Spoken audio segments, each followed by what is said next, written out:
Take time to review the full Standard 3, Collaborator, using resources from ISTE and Fairfax County. The analysis by Fairfax County organizes these components into literacies coaches may possess to demonstrate competency in the standard. Consider how the standard impacts the SBIT's role and grounds their work in the development of relationships with educators and leaders. Whether you are currently an SBIT or are considering becoming one, consider how you can help others leverage technology to support effective and innovative learning, and not just learning within a physical classroom. Take stock of how you currently serve as a resource provider to others in and beyond your building. Consider whether there are additional opportunities to do so that you'd like to explore. Download the accompanying companion document and use it to create your own goals in this module. What you need to know or be able to do to successfully meet your goals.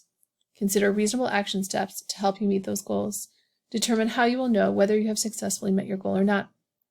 The following section introduces resources and some suggested activities you can use to address and continue your growth as a collaborator, and to make collaboration contagious in your building. You may want to review these before finalizing your goals. You don't need to review all of the resources or complete all of the suggested activities.